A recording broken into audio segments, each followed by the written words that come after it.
compassion, encore une fois, pour les Québécois qui souffrent énormément.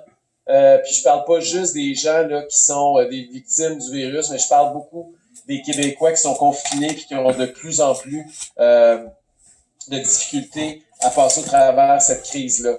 Donc, c'est un peu ça mon appréciation, ma non-appréciation de la conférence de presse du premier ministre aujourd'hui. Je suis très content de cependant d'une chose aujourd'hui, puis ça me conforte dans ma décision d'aller en politique, puis de revenir, puis de vous aider, puis d'aider tout le monde, puis qu'on s'aide tous au Parti conservateur du Québec pour offrir une alternative. Parce que s'il fallait qu'en plus, on n'ait même pas de voix politique pour manifester notre désaccord, notre désapprobation, ça serait encore plus triste aujourd'hui. Mais heureusement, on peut commencer à faire une différence. Et vous l'avez vu là depuis plusieurs semaines. Bon, j'ai annoncé ma candidature, j'ai annoncé des politiques. On a vendu beaucoup de cartes de membres au Parti conservateur. Je l'ai vendu moi personnellement plus de 6 000 et on va continuer à en vendre des milliers. Notre objectif, c'est toujours de dépasser la CAQ avant la course qui va se terminer le 17 avril prochain. Et j'ai grandement confiance qu'on va le faire bien avant ça. Et là, depuis quelques jours, on a commencé une autre affaire aussi parce que les gens disaient « Éric, t'es tout seul ». Ben là, je serai pas tout seul. Il y a beaucoup de personnalités publiques qui ont commencé à endosser ma candidature, à endosser le Parti conservateur du Québec. La semaine dernière, on s'en est parlé. Il y a le sénateur Pierre-Hugues Boisvenu qui est très respecté au niveau de la défense des droits des victimes, qui s'est qui a annoncé son appui, qui a joint notre campagne. Cette semaine, vous l'avez peut-être vu, dimanche, j'ai fait un Facebook Live avec Samuel Grenier, le vice-président d'Entrepreneurs en Action du Québec. Très bonne vidéo si vous allez la voir, là, ça dure longtemps, mais ça vaut la peine. Hier, l'ex-maire de Trois-Rivières, Yves Lévesque, est sorti pour dire qu'il m'avait rencontré, puis c'est vrai, je l'ai rencontré il y a quelques semaines, et dire qu'il était très intéressé, puis qu'il appuyait ce qu'on faisait, et qu'il considérait même être candidat lors des prochaines élections si je remporte la course à l'investiture. Et aujourd'hui, on a annoncé ce matin que Josée Werner, l'ancienne ministre conservatrice de la région de Québec sous Stephen Harper, qui est aujourd'hui sénatrice, est sortie puis pour m'appuyer et je l'ai nommée présidente de ma campagne à la chefferie. Donc, Josée Werner qui joint nos rangs. Puis restez à l'affût là, au cours des prochains jours, des prochaines semaines. On va annoncer encore d'autres personnalités qui vont se joindre à nous. Puis aussi de plus en plus de membres, ceux et celles qui sont sur nos listes de courriels, là, qu'on a déjà vos adresses. Vous avez peut-être reçu aujourd'hui une liste. J'ai commencé à faire un appel à tout le monde pour dire devenez membre du Parti conservateur du Québec. Donc, on a envoyé ça. On essaye là, pendant les 4 prochains jours, on va essayer de ramasser 2000 nouveaux membres. Donc, c'est quelque chose qui est déjà en marche. Là, puis on va avoir d'autres personnalités qui vont sortir pour inviter les gens à devenir membres du Parti conservateur du Québec. Donc, aujourd'hui, je veux faire comme on fait tous les mardis. Je veux d'abord et avant tout répondre à vos questions. Et je voudrais savoir là, si les gens veulent venir sur Zoom, vous voyez le lien là, dans les commentaires par Raphaël, vous pouvez y aller. Il y a déjà des personnes qui sont en ligne et qui veulent me parler. Fait qu'on va commencer par une première question. C'est Jean-Philippe qui va me poser une question. Salut Jean-Philippe. Salut Éric, ça va bien? Oui, on t'écoute. Premièrement, j'ai reçu ton email puis on s'est mis membre aujourd'hui. Alors, ton appel, on a répondu. Oui, fort. Bienvenue, merci. Puis j'espère qu'ensemble, on va faire une différence, mon cher. J'espère que c'est pourquoi t'as adhéré? C'est quoi ta motivation profonde, Jean-Philippe, pour joindre le Parti conservateur du Québec? Je trouve qu'on est vraiment pas écouté de nulle part de n'importe quel gouvernement en ce moment. Je trouve qu'ils sont tous ensemble. Je comprends pas la loi sanitaire en ce moment, si elle a lieu d'être. Je sais même pas si c'est légal. Ça a l'air que oui, d'être confiné comme ça pendant 3 mois. Je veux dire, je comprends le principe, là, je suis pas capable à temps plein. Je fais tous les efforts qu'on a à faire dans ma famille, mais là, je trouve qu'il y a une barre qui fait que c'est juste la surprévention, prévention des prix de droit total. Je crois à la pandémie, je suis pas complotiste, partout, ça n'a aucun rapport, je fais tous les efforts qu'il faut. Sauf que là, je suis comme une barre que, tu sais. Écœuré. Là, quand le premier ministre me dit « Hey, allez voir un film avec vos enfants », puis il nomme un film québécois, je ne sais même pas c'est quoi, La Chandelle debout, je ne sais pas trop quoi. Tu m'en mets toutes tes affaires, là, mais aller voir le film que je veux. Tu sais, je sais pas, là, mais demander, c'est pas mon père, il n'y a pas d'affaires à me prendre pour mon père. C'est censé être un gars d'État, puis il n'y a pas Mais Tu as fait raison. Toi, tu fais ça pour tes enfants. Tu me dis que tu es un père de famille. Là, t'as des enfants? j'ai 3 enfants, 1 an, 2 ans, 3 ans. Je peux pas faire d'activité. À un moment donné, 3 ans, aller jouer dehors, après une demi-heure, ça commence à t'écœurer, un qui gèle, un qui pleure, puis, tu sais, je veux dire, on peut pas aller nulle part, on peut même pas aller patiner, il y a des patinoires, là, ça a l'air que ça va ouvrir, wow, bravo. Mais, tu sais, le moment donné, c'est ridicule, là. Non, en tout cas. Non, c'est tout à fait ridicule. Fait que vas-y, pose-moi une question, là, c'est un bon Ben, commentaire. moi, ma question est simple, c'est que je me dis, pourquoi, si on a un gouvernement en ce moment, pourquoi même peut-être toi, je veux dire, dans votre organisation, vous avez des avocats, oui, ça coûte de l'argent, mais en tout cas, je comprends pas pourquoi il n'y a pas une voie légale qui s'élève au-dessus de ça. Je ne comprends pas, parce que on me dit qu'il faut être blanc comme neige, mais tu sais, il choisit ses propres médias ou ce qu'il va financer, sa propagande, si on peut dire à mes élèves que on peut pas poser une question intelligente. Moi, vraiment, qu'on me pose une question intelligente, on se fait reprocher. Je comprends pas pourquoi on va pas devant des tribunaux. Je veux dire, ça existe, des tribunaux, on en regarde Oui. des pays-Bas. C'est une très bonne raison. Tu as raison. Aujourd'hui, les Pays-Bas, le couvre-feu a été déclaré illégal, puis il y a tout un débat juridique. Puis ici aussi, au Québec, on a eu des débats juridiques. Rappelez-vous que les itinérants ont gagné contre le gouvernement qui voulait leur donner des étiquettes à 1500$ parce que les itinérants sont dehors. Après ça, ça a été les Juifs hassidiques qui allaient dans leur synagogue qui ont gagné aussi. Et il y a d'autres actions juridiques qui sont entreprises, puis il va en avoir d'autres encore. Puis c'est sûr que d'un point de vue légal, on a quand même une constitution, on a quand même des droits et libertés enchâssés dans une constitution, dans une charte des droits et libertés, on a des lois et c'est clair qu'il y a un aspect légal. Puis, mais moi, c'est sûr que moi non plus, je suis pas un avocat, moi non plus, je suis pas un constitutionnaliste. Puis moi, j'ai entrepris le combat politique. Donc, pour moi, c'est différent, là. Mais moi, j'ai décidé d'aller sur l'arène politique. Et c'est là que j'ai décidé de mener le combat parce que des fois, les tribunaux, on le sait, ça peut être long. Il peut y avoir des décisions à court terme, mais il y en a aussi que ça prend beaucoup de temps. On sait qu'il va y avoir une élection dans 20 mois. J'ai l'impression que ce gouvernement-là, la seule chose qu'il écoute, c'est pas les avis de santé publique. On l'a vu, il s'en fout comme dans l'an 40. Ce qu'il écoute, c'est véritablement les sondages. Puis tant et aussi longtemps que les sondages vont continuer à dire « Monsieur Legault, vous faites un travail extraordinaire, il y a 60% des Québécois qui vous appuient », lui, il a les yeux fixés là-dessus. Sa cellule de crise, il y en a un seul sur les 18 qui est un scientifique, il y en a 15 que c'est des politiques. C'est clair que sa priorité, c'est politique. Et moi, je me suis dit, mais regarde, on va descendre sur le terrain politique, puis on va aller fesser là où ça y fait mal. C'est-à-dire, c'est des intentions de vote. C'est là qu'il faut gruger la CAQ pour que finalement, elle revienne sur terre. Parce que tant qu'il est populaire, l'autre, c'est le même problème, hein. Même l'opposition, on sait que les 3 partis d'opposition sont muets comme des cartes. C'est parce qu'eux autres aussi ont peur des sondages. Sais-tu? Comment expliquer que c'est les 4 partis à l'Assemblée nationale ne représentent plus un très fort pourcentage de la population au Québec?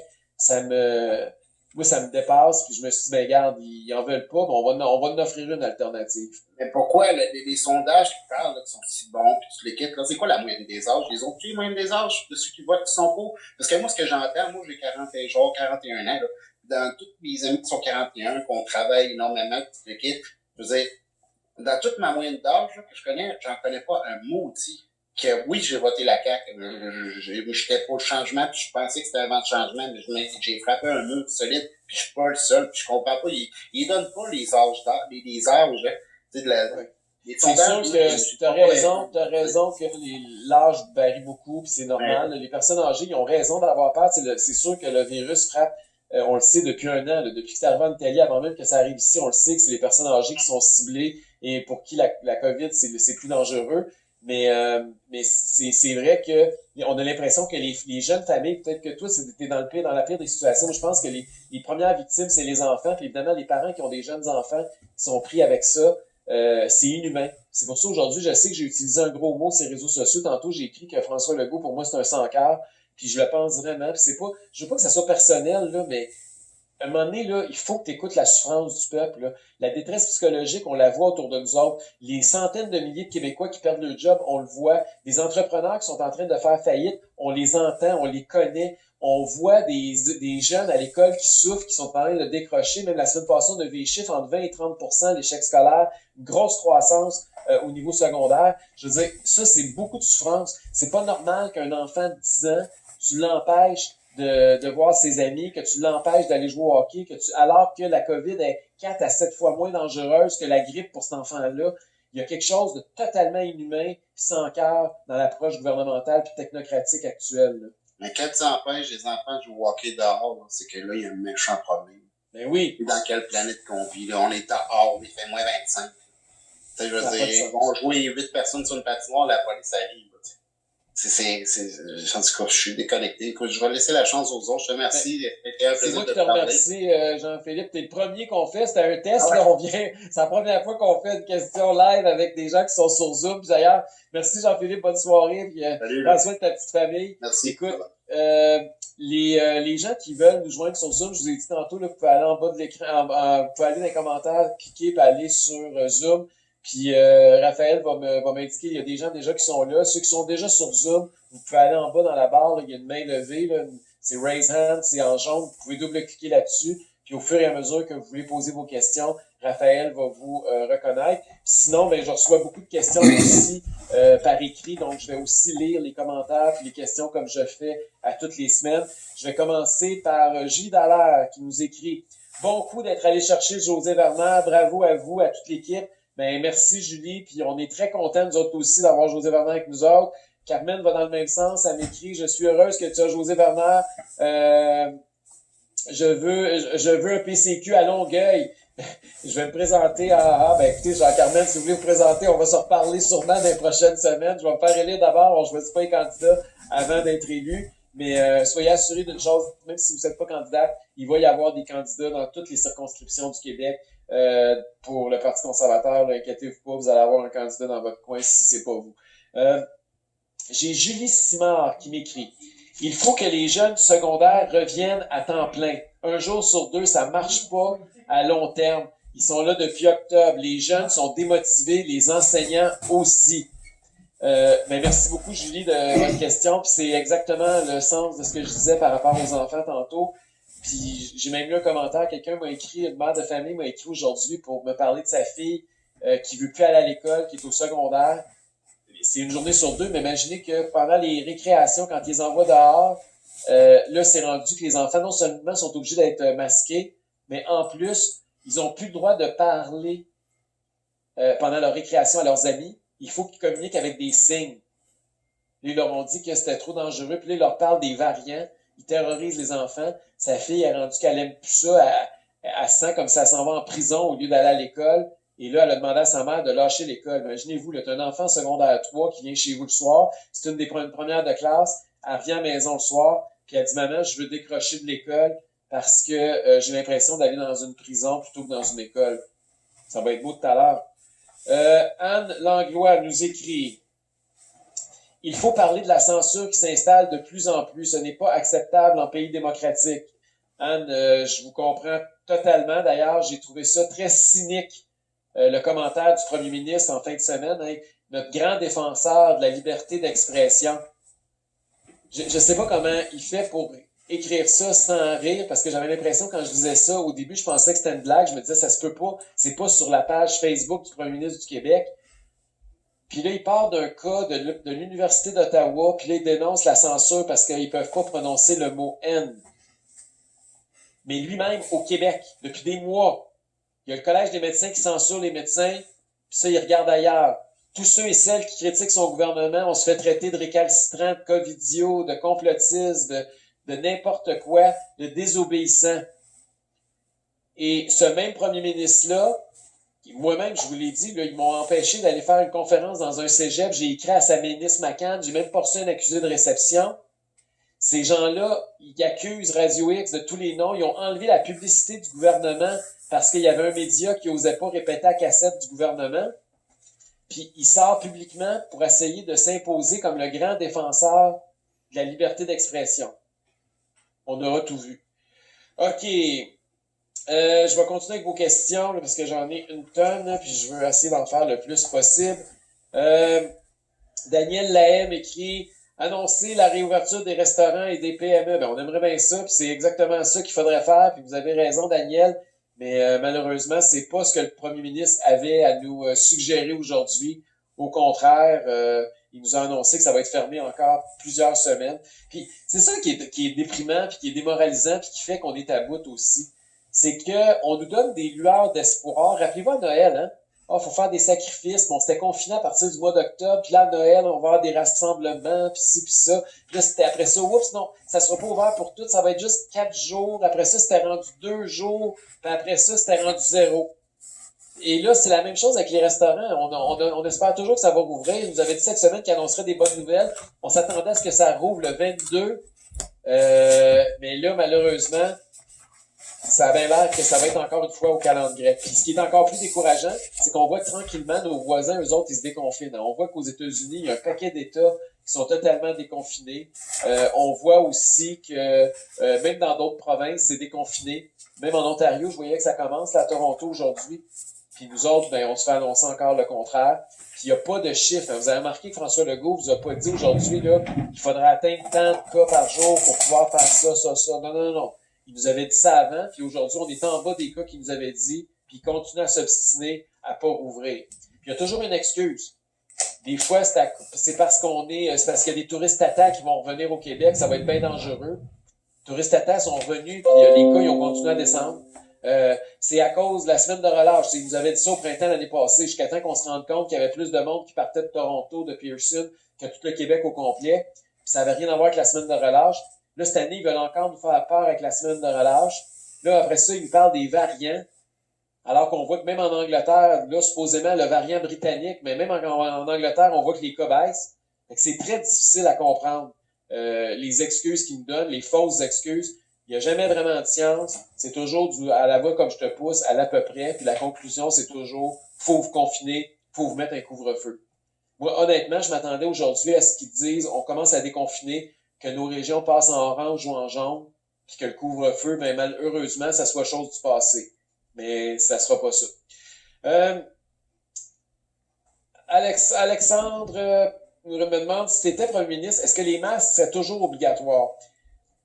D'abord, les masques, pour se rappeler, rappelez-vous que le docteur Arruda nous disait que c'était dangereux, que ça avait l'effet contraire à celui recherché, que c'était une fausse sécurité il y a quelques mois.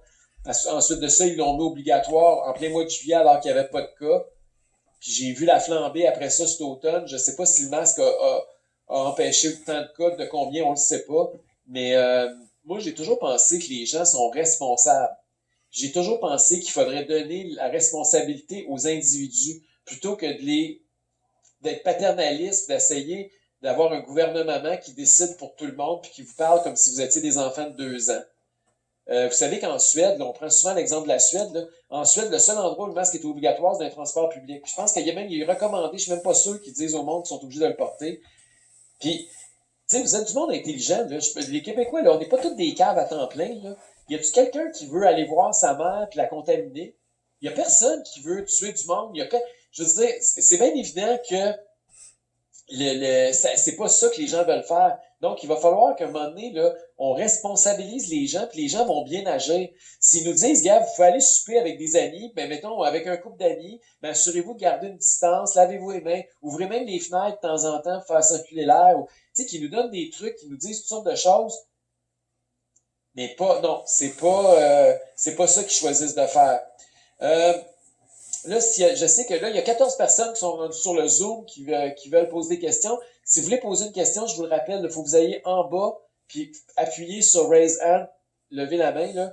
Puis Raphaël va vous reconnaître pour que vous puissiez me poser des questions live. Soyez pas intimidés, on est juste vous puis moi, là, vous êtes dans votre sous-sol, puis moi aussi. On va juste se jaser entre nous autres, inquiétez-vous pas. Alex Dumoulin m'écrit, il faudrait que les députés de la CAQ fassent défection. Est-ce que c'est possible? Oui, Axel, c'est possible.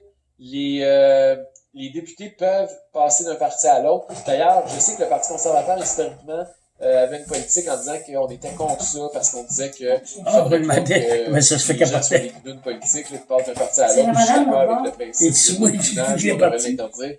Mais je pense que dans des situations comme celle actuelle, un gars qui a été élu pour la CAQ, comme moi, j'ai voté pour la CAQ, comme plein de monde qui nous écoute présentement ont voté pour la CAQ, ben, c'est normal que ces gens-là aient l'impression que la CAQ les a trahis et puissent sacrer leur camp. Moi, je vous le dis, là, le Parti conservateur du Québec, sous mon leadership, va accueillir les gens qui veulent s'en venir avec nous, peu importe d'où il arrive. Moi, ce qui m'intéresse, c'est pas le passé, c'est l'avenir. Et c'est important que ces gens-là se joignent à nous. Puis moi, je vais tout faire à partir du moment où je serai chef du Parti conservateur pour qu'il y ait des députés qui viennent nous joindre, puis qu'on ait déjà un caucus, une aile parlementaire avant même la prochaine élection en octobre 2022. Donc, j'espère qu'Axel, ça répond à ta question. Je continue à prendre vos questions. Mario m'écrit: es-tu en faveur d'une réforme au complet de notre système de santé? Ça peut aller jusqu'à l'abolition des CIUS pour laisser pleine autonomie décisionnelle à chaque hôpital. Mario, oui, je suis en faveur d'une réforme, évidemment, d'un gros changement dans le système de santé. C'est pas parce qu'il y a eu la COVID que je pense ça. Je pensais ça à l'époque, à l'ADQ, il y a 20 ans, quand on était le premier parti à proposer un système parallèle public-privé en matière de santé. Pour moi, la COVID a juste mis en évidence les failles du monopole public. Et j'ai toujours été pour un changement en profondeur. Tu parles d'une décentralisation, de donner plus d'autonomie aux hôpitaux puis aux gens qui sont sur le terrain. Je suis tout à fait d'accord avec ça. Vous vous souvenez là, de l'organigramme de la pieuvre du ministère de la Santé. La CAQ dénonçait ça à l'époque, qui était dans l'opposition. Aujourd'hui, elle défend ce modèle-là.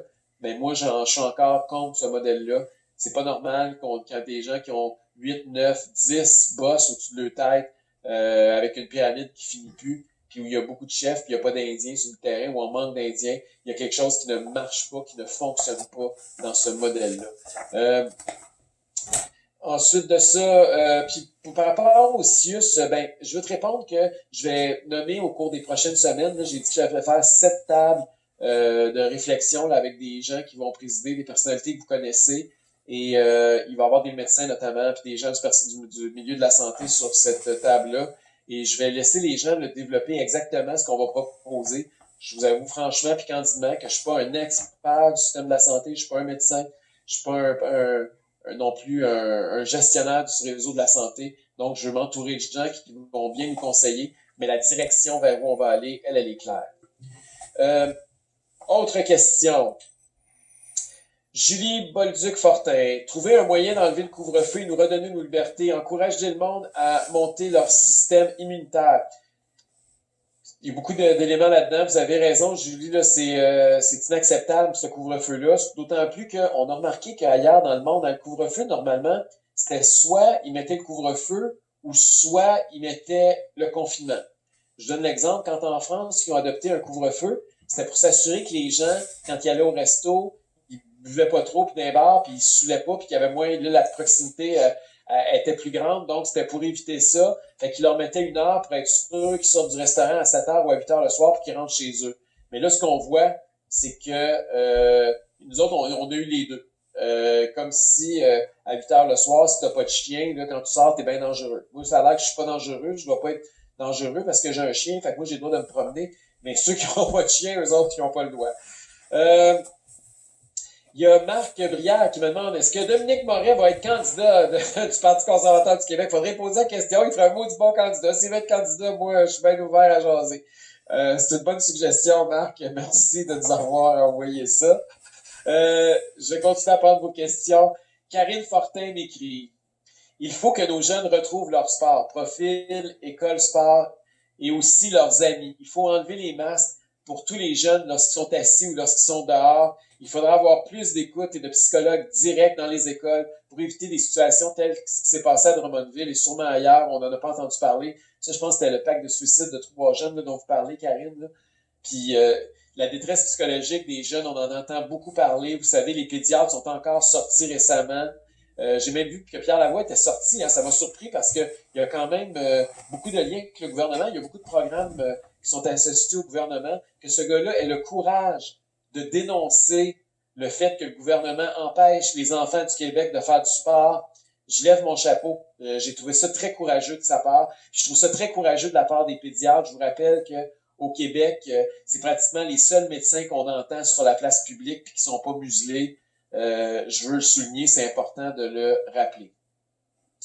Il y a Danick maintenant, Desrochers, qui m'écrit: dans la mesure où la diminution de la taille de l'État passe invariablement par la baisse du nombre de fonctionnaires, j'aimerais connaître les grandes lignes de votre stratégie afin de lutter contre les syndicats qui seront inévitablement en guerre contre le Parti conservateur du Québec? C'est une bonne question, Danick, parce que c'est vrai qu'au Québec, on a un problème avec surtout les centrales syndicales. Il faut toujours différencier les syndiqués, les travailleurs, des leaders syndicaux, des centrales syndicales qui sont très idéologiques. Moi, je suis un allié des travailleurs, je suis un allié des syndiqués, mais j'ai des gros doutes sur certains leaders syndicaux qui ont une approche très corporatiste et qui empêchent le Québec d'évoluer. Puis rappelez-vous que c'est une des raisons pourquoi j'avais voté pour François Legault, puis à l'époque, je l'ai même défendu sur la place publique, j'avais écrit quand il a dit ça dans un débat, il disait que, notamment quand Pauline Marois était au pouvoir, qu'elle avait les mains attachées par les syndicats. Mais ce qui est bizarre, c'est qu'il dénonçait ça hier, puis maintenant qu'il est au pouvoir, c'est lui qui a les mains attachées par les syndicats, tellement qu'il a été obligé de nous l'avouer, rappelez-vous, au début de la crise. Il nous a avoué que si il avait pas augmenté le salaire des préposés aux bénéficiaires, puis il n'avait pas donné un meilleur traitement à ces gens-là, c'était parce que les syndicats voulaient que ça fasse partie de l'ensemble des négociations, puis qu'ils négocient toutes sortes d'autres affaires, puis que lui n'était pas prêt à le faire. Mais même lui a avoué que les syndicats faisaient en sorte qu'ils ne bougeaient pas. Et j'ai plein de défauts, là, mais je me laisserai pas intimider par les syndicats. Ceux qui me connaissent, vous savez que j'ai écrit un livre qui s'appelle « Libérez-nous des syndicats ».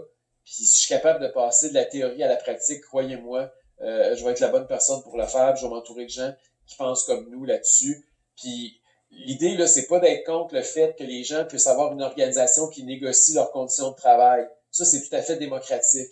Mais il va falloir que les syndicats soient plus transparents. Il va falloir qu'il y ait plus de démocratie à l'intérieur des syndicats. Il va falloir que les syndicats soient des partenaires pour améliorer le système plutôt que des empêcheurs de tourner en rond.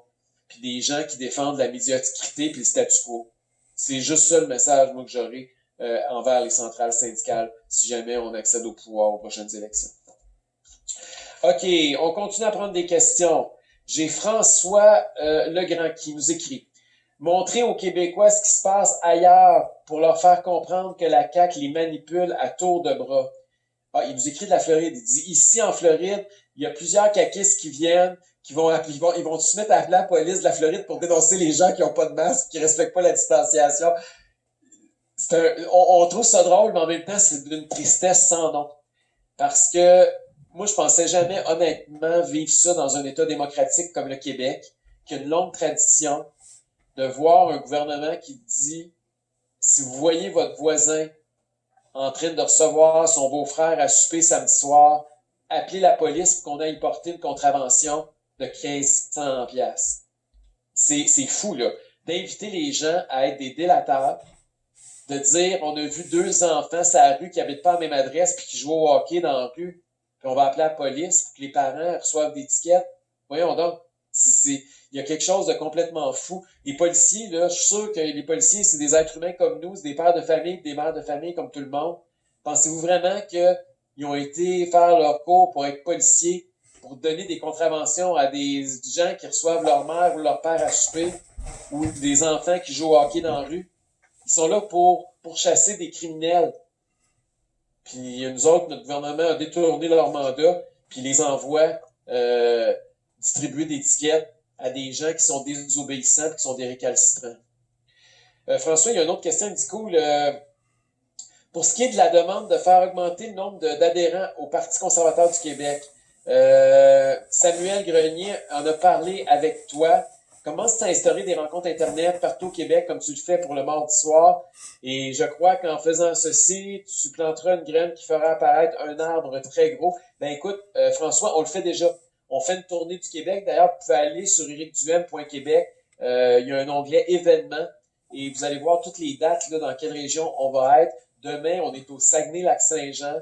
Je sais qu'en début de semaine, lundi, on est dans Chaudière-Appalaches, et ainsi de suite. Là. Alors, il y a d'autres dates aussi qui s'en viennent. Donc, vous pouvez aller sur le site web, ça va être fait. Puis pour ce qui est des adhésions, mais comme je vous ai dit, là, on va partir j'ai commencé aujourd'hui à envoyer un courriel, là, mais on va essayer de faire adhérer des gens. Puis, on se demande tous qu'est-ce qu'on peut faire concrètement. On n'est pas des avocats pour se rendre jusqu'en Cour suprême pour essayer de débattre pour nos droits et libertés. On n'est pas des députés à l'Assemblée nationale. Qu'est-ce qu'on peut faire concrètement? Concrètement, là, devenez membre du Parti conservateur du Québec. Croyez-moi, là, la CAQ, ils savent. puis ça les rend nerveux. Puis ils n'aiment pas ça, nous voir de plus en plus nombreux à tous les jours, à tous les semaines, à tous les mois.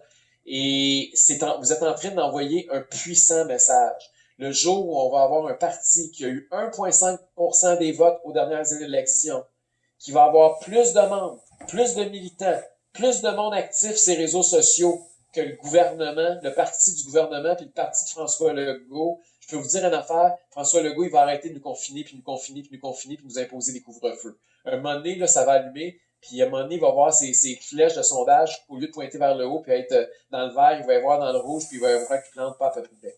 Donc, sous-estimez-vous pas. Bianca m'écrit, tous les médias, sa solution, ça serait que tous les médias soient indépendants, qu'il n'y ait plus de financement pour les forcer à rester neutres. C'est une excellente suggestion, Bianca. Moi aussi, je considère que c'est pas normal que le gouvernement soit devenu le principal financier des médias. Il y a quelque chose de malsain dans une démocratie comme la nôtre. Je dis pas que les journalistes sont corrompus et sont achetés par le gouvernement. Là, comprenez-moi bien, là, c'est pas ça que je suis en train de dire. Ce que je vous dis, c'est qu'il y a une apparence de conflit d'intérêts. Tu peux pas aller poser des questions, challenger le gouvernement, écrire des éditoriaux, puis avoir une ligne dans un média, une ligne éditoriale, alors que 75% du salaire de tous les employés de ce média-là sont payés par des subventions gouvernementales, puis que le principal annonceur, les postes commerciales télé, radio ou les pages d'annonces dans les journaux, que ce soit le gouvernement qui dit qu'il faut que tu te tousses dans le coude puis que tu te laves les mains. Il y a quelque chose de très malsain là-dedans. Puis c'est d'autant plus malsain qu'on le sait qu'il y a du tripotage politique. L'exemple de Radio X en est un. Moi-même, ce qui s'est passé avec une station de radio régionale qui voulait m'inviter, puis que les gens de la CAQ ont fait pression sur la station pour pas que je sois en ondes, c'est un autre exemple. En les menaçant de retirer leur publicité, il y a quelque chose d'extraordinairement malsain au Québec. Moi, j'ai travaillé dans des pays qui sont en réforme, c'est pas des démocraties, là. Et on avait Reporters sans frontières, puis on avait toutes sortes d'ONG qui défendaient les droits des médias et la liberté de presse. Puis au Québec, aujourd'hui, là, j'ai l'impression que la situation est encore pire que dans certains de ces pays-là. C'est pas peu dire. Huguette Comtois m'écrit. La loi sur les mesures d'urgence sanitaire doit être réformée pour ne plus jamais agir de façon dictatoriale et ainsi piétiner nos droits et libertés. Plus jamais. Huguette, je comprends votre appel et votre désespoir. Je le partage. La loi sur l'état d'urgence sanitaire, c'était fait pour 2 semaines. Hein? À tous les 10 jours, ils sont obligés d'adopter un décret, puis ils le renouvellent, puis ils le renouvellent, puis ils le renouvellent. On a donné du pouvoir comme jamais un homme politique a eu dans l'histoire du Québec. François Legault, il contrôle tout. Son conseil des ministres, il y a plus de contrôle. Il n'y a plus l'Assemblée nationale, il y en a à peu près pas, ils n'ont pas de pouvoir. Il peut faire fi des décisions des tribunaux. Il peut même, on le voit de plus en plus, là, il peut même donner 3,8 milliards de dollars de contrats sans appel d'offres. Comme si on n'avait pas eu de commission Charbonneau et on n'a pas appris que c'est dangereux des politiciens qui tripotent des contrats d'asphalte. C'est quand même assez hallucinant. Puis là, évidemment, je suis pas en train d'accuser qu'il y a de la corruption, là, mais il y a apparence de. Il n'y a pas un processus transparent. Puis en plus, ils refusent